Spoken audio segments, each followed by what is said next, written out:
This month's video is how to paint lettering on a bottle. So I painted this still life in the still life workshop, and it was my demonstration. And taking a close look at it, I'll just describe some of these things here and what I was doing. So you can see maybe down in this cheek area right here, it looks a lot smoother than this back cheek area. What I was demonstrating is I did the entire face of this sculpture in this more blocky method, the same kind of method that's around here, the same kind of method that's down here, to establish planes and values. And then I did my final painting layer to demonstrate the difference between something that's very smooth and finished, like in the lips here, versus something that's less finished. So in the painting term, in the still life workshop, this area here is considered first painting, so planar painting. And then this area here, which is smooth and blended, is considered second painting. So today I will be working on the bottle to try and finish the bottle. What I did was I painted all of the colors on the glass to demonstrate how you first paint, or you planar paint glass. And it very much has to do with the highlights. So what's interesting is that I know a lot of teachers wait a long time to put in highlights, but when I'm painting, I like to put them in relatively soon so I can compare the relationship of the values around the highlight and use that as my lightest light, and in this case the background as the darkest dark, and then create form in that way. So up close it looks a little bit blocky and a little bit painterly. I can see my brush strokes here, but when I step back and zoom out, it looks more finished. So that's sort of the difference between what first painting is and second painting is. First painting up close still looks blocky and painterly, and second painting up close looks finished. So I can kind of leave this up here as it is. I kind of like that painterly quality, and up here it's a little bit more refined in sort of this rim area. So I'm going to leave the top part of this alone, and the only refinements that will happen are when I repaint the background. I'm just going to make sure that this is a nice glass-like edge, so none of that sort of dappling or none of the little sort of dry brush effect. I'm going to make it look nice and smooth. But down here, right in this area, today I'm going to demonstrate how to make words on something that is round. So this bottle has script written on it. And so when I'm teaching the still life class, I will always say, well, let's ignore details on top of form and get the form first. So with this label here, you can see that I tried to make it look round. So I made it darker over here, lighter, lighter, and then darker again as the form turns from right to left. And that was my first painting. My goal was to make the form. And then the goal of second painting is to put in the details and blend and make everything look right. So today my demonstration will be not only showing you how to paint letters, and I'll put the letters in here, how to break it apart and make sure they turn out right, but also then how to smooth out the background so that you don't actually see any of these stripes, right? So it's about how to finish, how to second paint something. So what I did on my palette was I mixed all of the colors of the label. So I mixed from dark to lightest, and I'm everywhere in between, and the text color, which is actually very close to black. So I'm just going to start off by using black. And the best way that you can paint any type of lettering on anything is to work big to small. And so what I first want to look at is where the top of the text will be and the bottom of the text just in general in a relationship to the rest of the label. And so I'm looking at my reference here, and I'm seeing that the top of the first letter will be somewhere this distance from here, and that the bottom of that letter is pretty equidistant between here and here. So equidistant would be somewhere around here. And so now that I've put that in, I think that the top of my letter here could actually go a little bit higher. Okay, so it's at this point that it's easy to move things around because we're not putting in a lot of information. What you want to have handy is what's called an eraser brush. An eraser brush has a medium on it and it's wiped dry so that if you make a mistake like this, you can just sort of erase it off without affecting anything. So in that way we can stay nice and clean. So I know also that this bottle label is turning slightly, just bowed a little bit. So I want to look at how I can mimic that very lightly. So again, I'm just using some ivory black, but I'm just barely putting any down to extend and sort of mimic these bowed lines. And so the end of the wording should end approximately here, and the other words here. And then I do have another word underneath this, and the top of it seemingly starts somewhere around here, and the bottom seems to start with the same distance as something like this. So I'll just try and put it in something like this. And I'm just giving myself that guideline of text so that none of my letters go too low or too high. So in this way, this is how we're working big to small. And then I think distance-wise, this whole, it's an abbreviated word, T-I-N-T, for tincture in Italian, I think is what it is. This first letter actually begins more here, so not there. So I'll just erase, push and scrub that out with my eraser brush. And then the other end seems to end around here. So just left of center. Oops, see I put down too much. So I'll just try and control that. I'm not using a lot of paint at all because it's way easier to control. And we can always add more paint easier than take it off. Okay, so the next thing that I'm looking to do is to start to put in the letters. And I want to have all of the lowercase letters be approximately the same height. Even though it's written in script and not type, it's very well written. So I am setting the boundaries here for the heights of my letters. And again, it's very light. Even though I am using ivory black, I'm using almost like a dry brush effect. So I'm sort of estimating, I think I'm going to push it up just a little bit higher, the height of those. And the next thing that I want to do is separate each individual letter. So the beginning, so this word that is I will be sculpting out of here basically is passiflora, which is, this bottle is basically like a sleeping tincture, hence the theme of this still life. So I'm looking at the first letter, and I don't want to overstate it at all. And I'm not even going to put in really any details, but I'm looking at spacing, and I know that the letters in the front will look more spread out than the ones as they start to go over to the side. They're going to be turning and thus be sort of condensed a little bit. So I'm looking at where the A will start and how wide it is, almost like boxing it in a little bit. And then the S, I'm looking at the distance. I'm also looking at its relationship to what is happening below. So this is where I'm starting my tint, T-I-N-T, and I know that the S should line up with that. So I'm gonna get a little bit more paint on my brush here.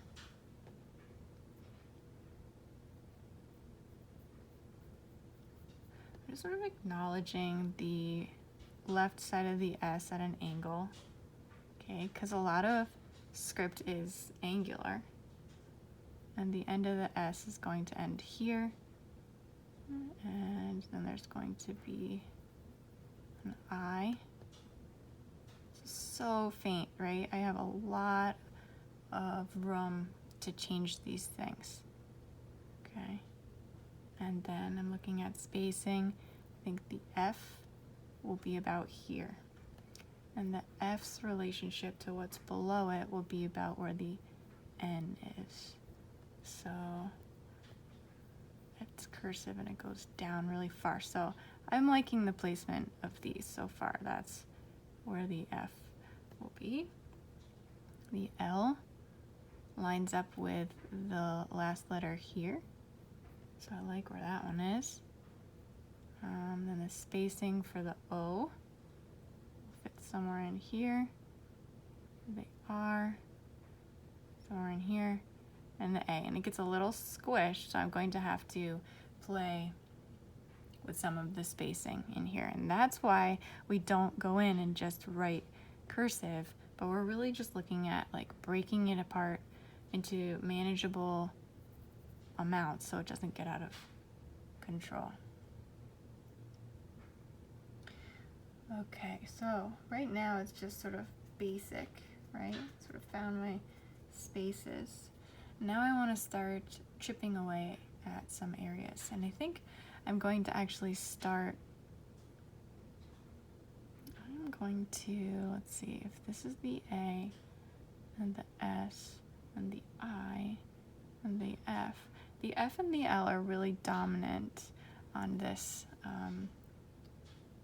cursive, and they sort of set the stage for everything else. So I am really going to try now to develop them a little bit. So I'm looking at the characters of the script, and I'm trying not to go below my original boundary.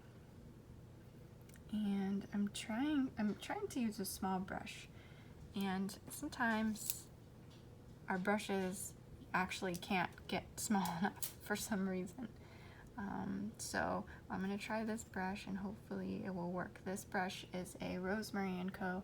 Ivory pointed round size 0, and it tends to be pretty good for details, but we'll see. I'm going to lay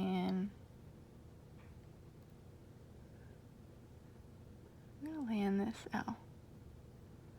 And I'm looking at how high it goes in relationship to the other letter. It doesn't go very high. And I'm looking also at the angle. So this angle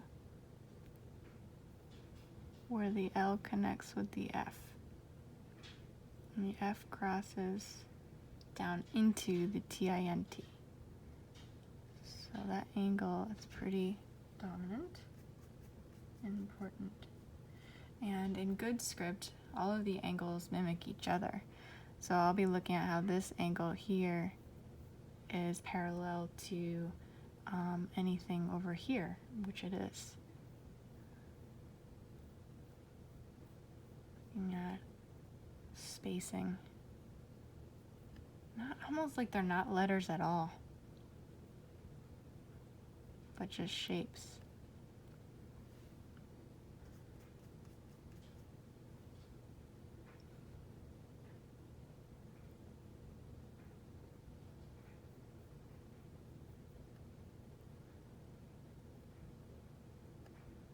Yeah, this brush is a little bit too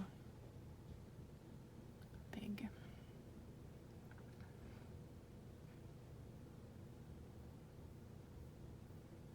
So the color isn't laying down as well as it needs to. So I'm going to find another brush. Okay, so I got a new brush. This is an Ebony Splendor round, Ebony Splendor Creative Mark round, 387, but it's a number 1. So I'm gonna try this out and see how this works.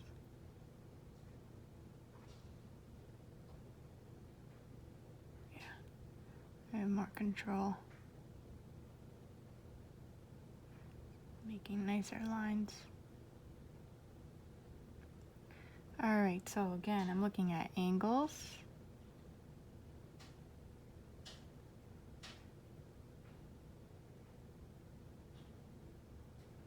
I'm looking at parallel lines, just like we would do with any shapes.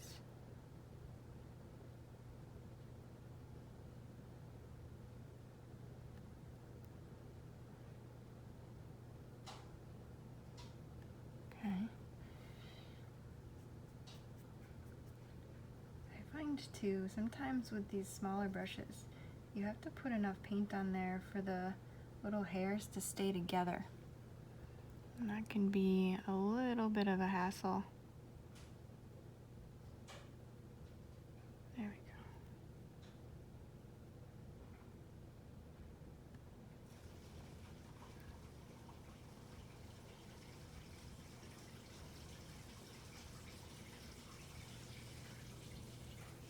go. Now I know that my O and all of my other letters are going this high. And there is an angle. And the O has a certain width to it.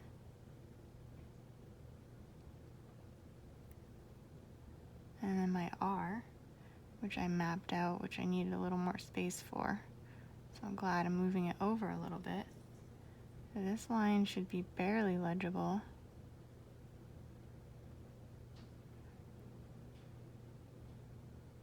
Same height as this one.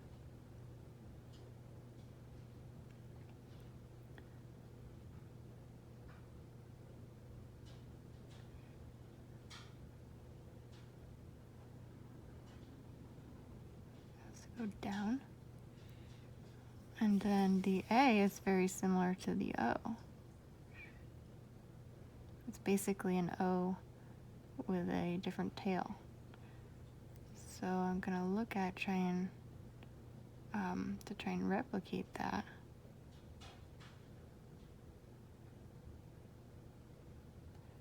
And then add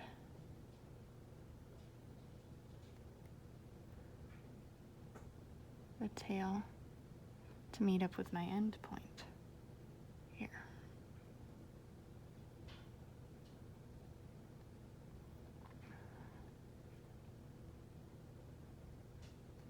Now, as I get some information on here, I also want to look at thicknesses of letters and think about spacing and the thickness of the actual stroke itself. So with the R, for example, I'm looking to make this and this wider. And on the O,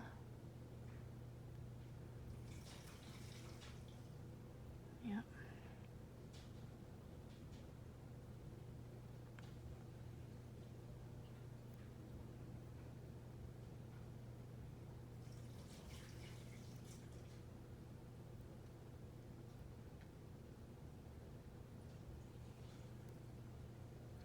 And again, if I have any errors, I could use my eraser brush, or I could actually start to put some of the background color in there, and that's I think what I'm going to do. So on my palette, I mixed some of the label color. This label color is a mixture of yellow ochre and burnt umber, and some raw umber at points and some ivory black at points.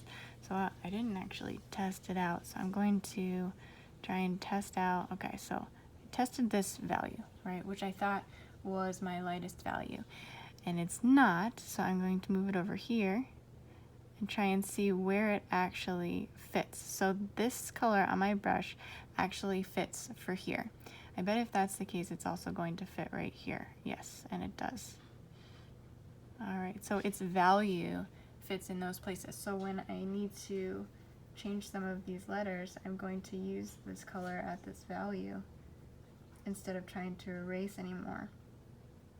The reason for that is that the eraser brush will make things too wet if you use it too much, because it's using sort of like the medium, and these spaces are getting really small.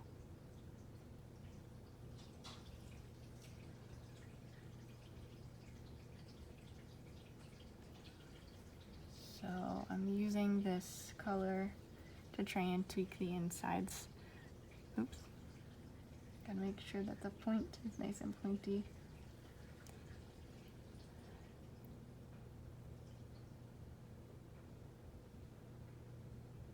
Now that black color is influencing the color that I'm putting up. So what I can do is expect that and then go a little lighter so that it doesn't get too dark. I want to make sure that I maintain the value structure that I set up with the label underneath when I did my first painting. I'm also not trying to get too much paint up here. That's pretty important to stay as lean as possible. Oops, okay, so I gotta get lighter. I'm gonna take some of that color and mix just a slightly lighter version, and I'll test that out. Test that out like right here. And so, let's see, right about here is where I don't see it anymore, which means it's the right value. So that's perfect. I'm gonna mix a little bit in between those two. And that's gonna be the color for in here. So it's at this point that I'm just really just tweaking and refining. I'm looking at everything I was before. Those little details. Trying to get the shapes exactly right.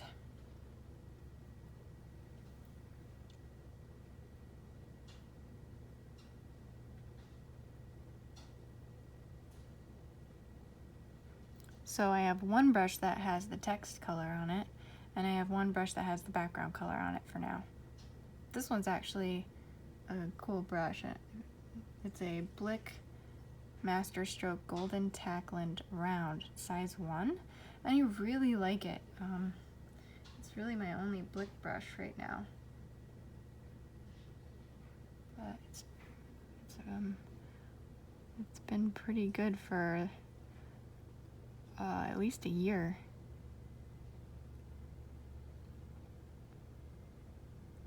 I'm trying to thin this A out a little bit. Got a little chunky.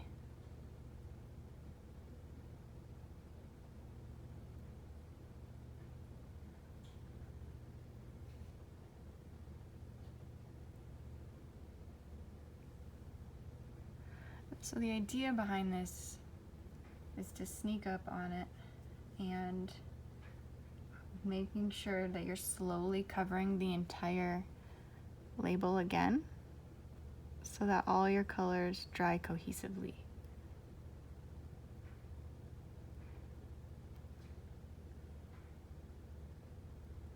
So I'm going to now look over here. And before I do too much perfecting over here, I should get the other letters in. So I sort of mapped them out, and let's see, so that was the A, the S was here, and the I was here, and those spacings look good, so put in the I. Actually kind of use this brush like a calligraphy brush.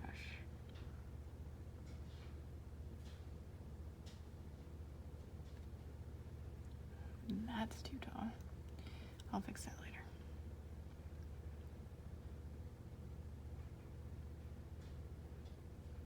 The S.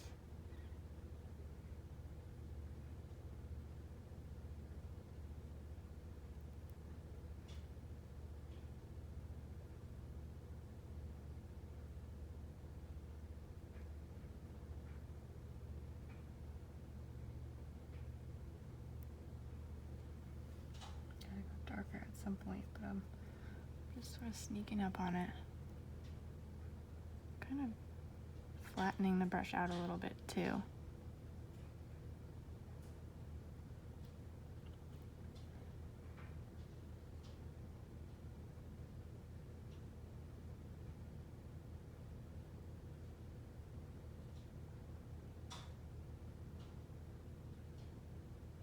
I'm really looking at distances, so the distance between the S and the A is really important.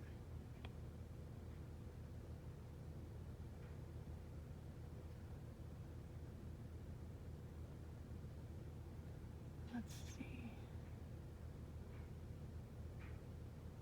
Probably too tall.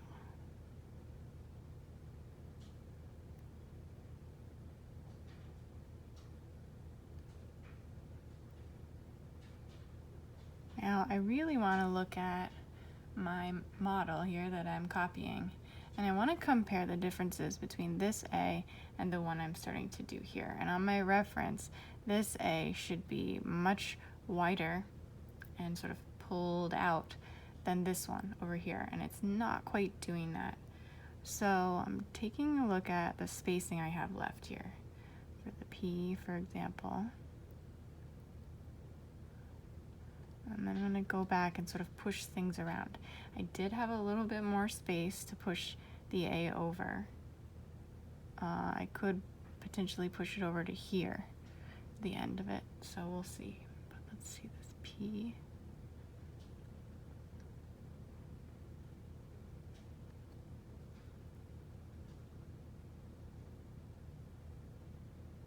In this last workshop series that I did, we had a lot of letters. People learning how to paint letters. It's a really good exercise, whether it's on something that's round or on a folded piece of paper or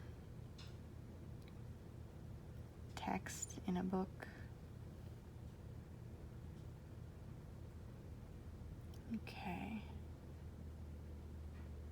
All right, so now that I have this sort of mapped in, I want to look at where I can add space and what is working and what's not working in terms of, like, is this scooping enough, and is it consistent, or things like that. And I think that I'm gonna start by my S. Looks like it goes, let's see, is it the S or the A? No, the S goes too low. So I'm gonna get what I think that color, label color is on my brush. That will match the value of this area, and I can test below, and this matches pretty well. So I'm gonna go up, sort of trim down this S.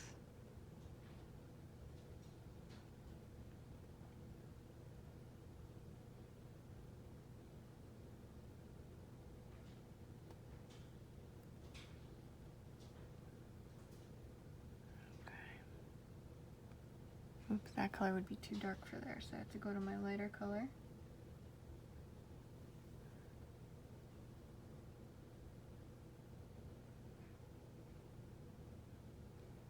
And I'm going to actually continue down and put the rest of this F in here so I can look at the word just as a whole. So it goes down and across and connects.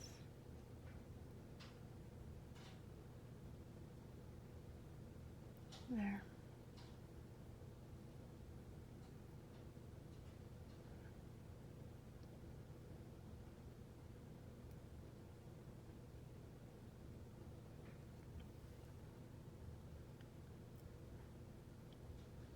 Something to that effect. So I'm looking at the distance across here, looking at this distance, and looking at all of these distances and trying to make them make sense.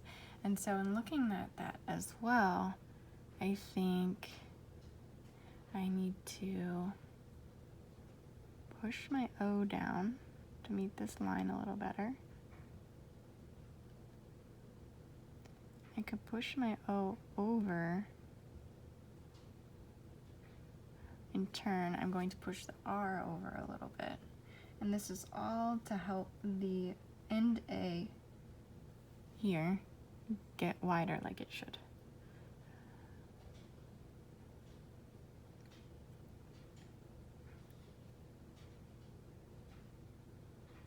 This is an amazing skill to know how to do. It took me a really long time to sort of learn and trial and error to teach myself how to paint good script, and this is really the easiest way to make it look as exact. If I was to just go in there and try and write it out, just freehand, cursive, one go, of course it wouldn't work. It would be crazy. Alright, let's move this A over. Nice.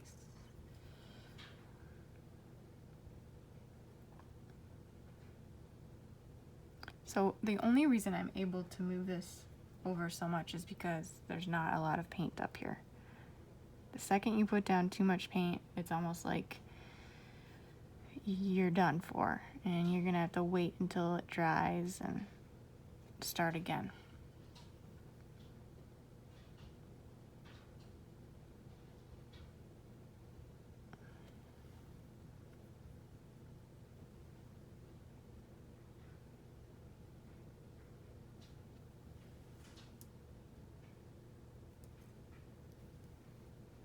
So again, I'm only working really with 2 brushes.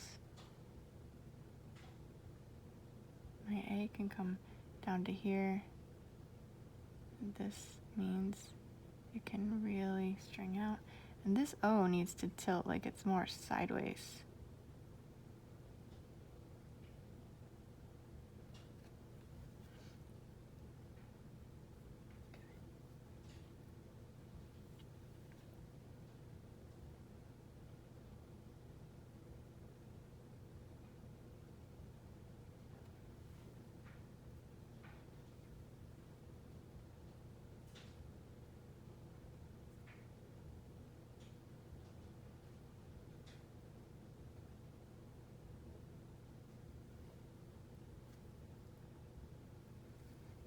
Let's move this R more.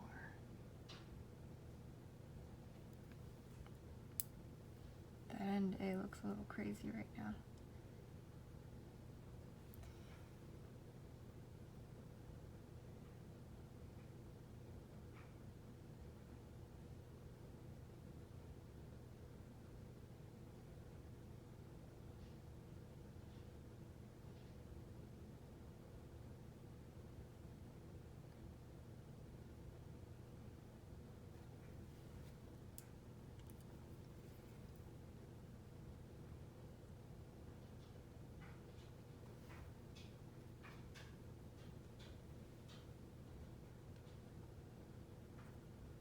Again, this is that blick brush. It can turn itself into a chisel, or it can turn itself into a point if I spin it in the paint. So it's really nice like that.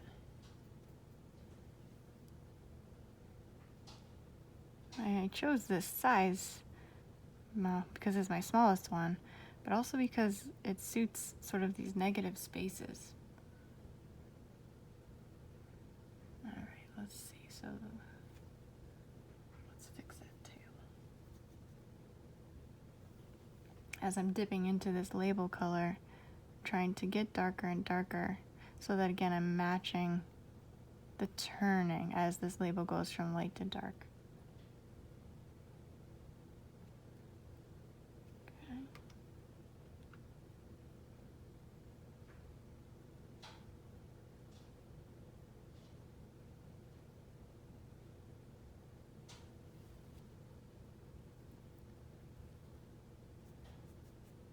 It's getting closer and closer.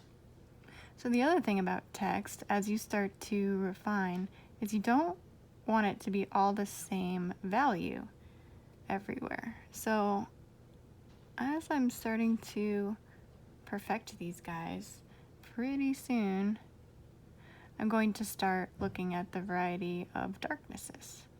And so like these guys in the middle, they're a little bit too dark.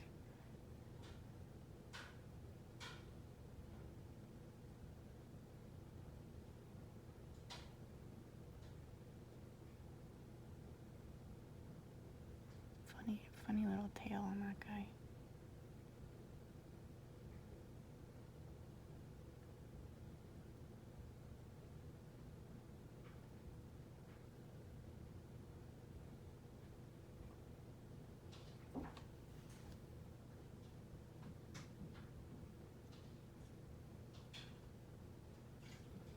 Okay, let's start to refine even more.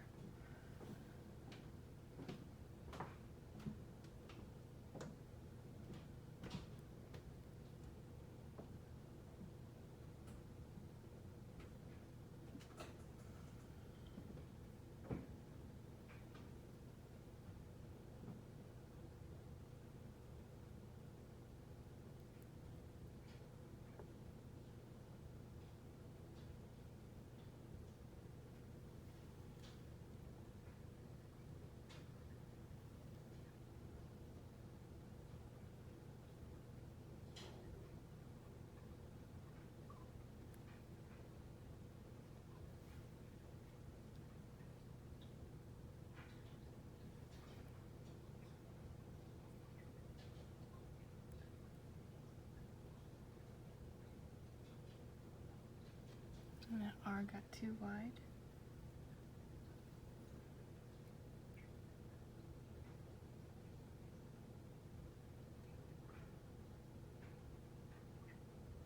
And it has to drop down more.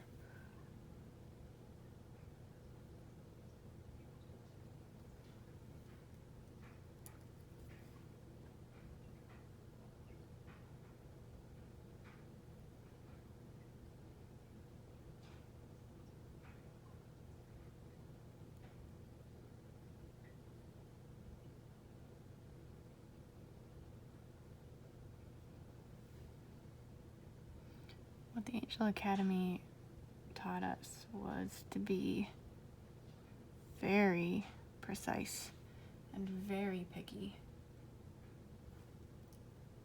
And I think that's what makes our work stand out.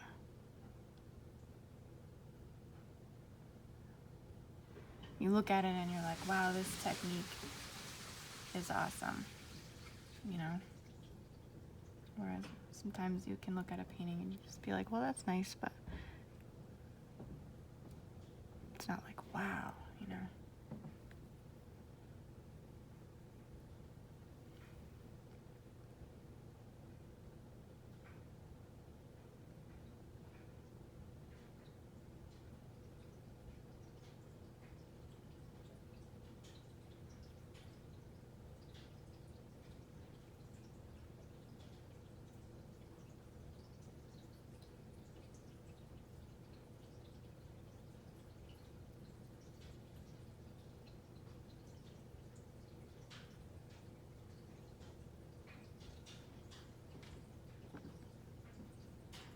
The other thing with second painting, you know, painting the details, is that you don't want to move around too much.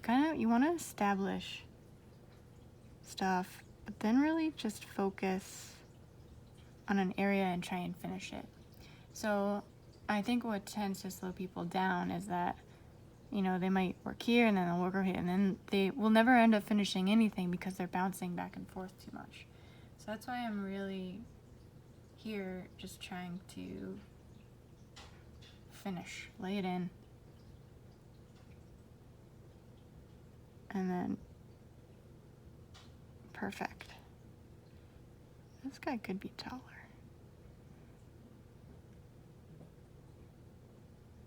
Straighter.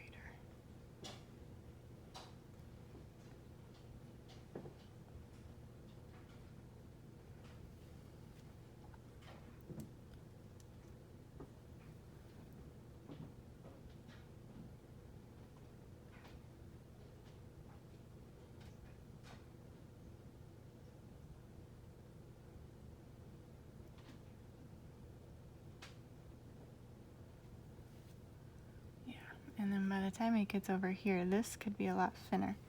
So I gotta make sure I get my light color, label color.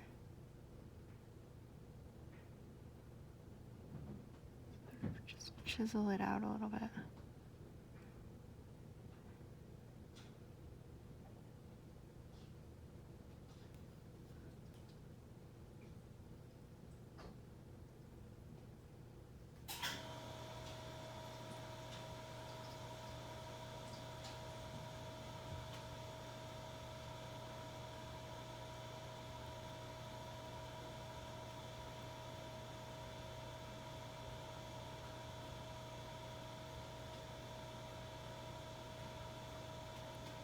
So as I was saying, in here it got a little bit too dark.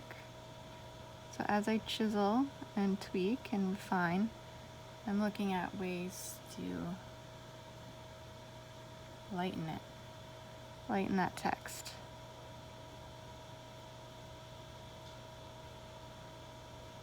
Sometimes that means taking a little bit of the background color and sort of tapping over it a little bit.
Anyway, I think you guys get the idea, and I'm just going to continue painting this and then show you the final product at the end. So I hope you learned a lot, and thanks for watching.